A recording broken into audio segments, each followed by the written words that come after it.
大家好，我係阿紫。Hello， 大家好，我係 Doremi Peter， 我係金剛嘅，我係何怡 Mary。大家好，我係咪咪，我係寶珠。大家好，我係香港夏威夷小吉他總會嘅創辦人，我係 Emily。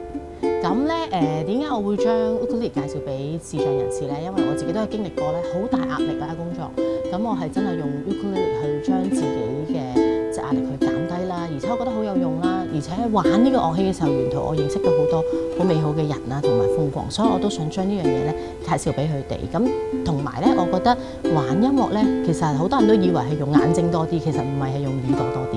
咁所以我覺得係好適合佢哋可以自己抒發佢哋嘅心情啊，或者可以用音樂咧去做多啲唔同嘅交流，擴闊佢哋嘅視野啦。我等咗好多年有機會學咯，所以我好珍惜啊，好開心啊！因為我哋睇唔到咧，都唔知個手指擺喺邊一度啊，都會彈錯啊，咁真係比較困難咯，要需要人幫啊！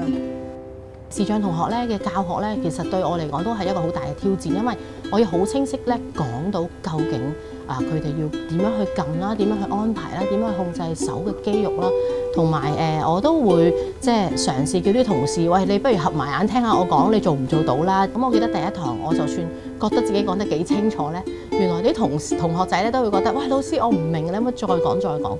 咁因為咁樣咧，我就每一堂啦，即係最初頭基礎嘅時候，上完堂我都會去再另外錄多幾條聲音片段，去俾佢哋咧重複學習嘅。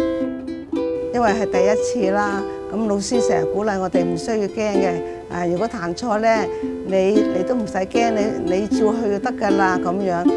佢咧上堂啦，慢慢教我哋啲指法啦，幫我哋記得啦。有陣時驚我哋唔記得咧，特登錄音啦，就俾我哋可以翻聽啦。佢真係花好多心機嚟幫我哋嘅。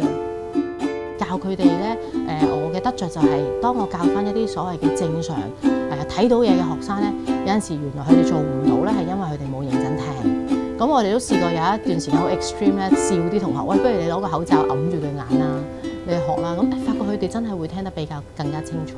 咁我覺得係真係教學相長咯。音樂咧，其實大部分咧，我哋都係靠肌肉記憶啦，同埋靠耳朵。所以你哋有嘅嘢已經有齊㗎啦，咁樣爭在時間同埋毅力嘅啫。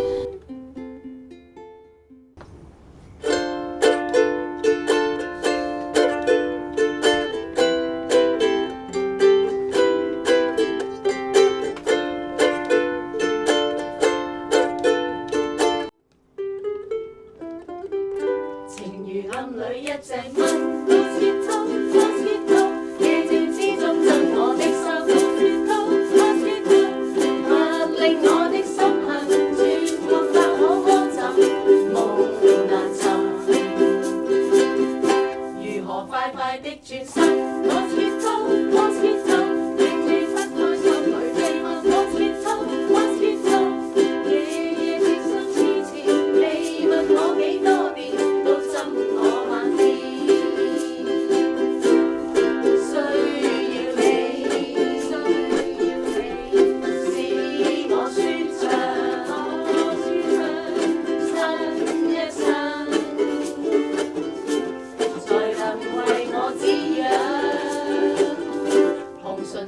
我對佢哋都好多期盼嘅。咁嚟緊咧，我哋都會帶佢哋去金門啦，去做一啲音樂上嘅交流。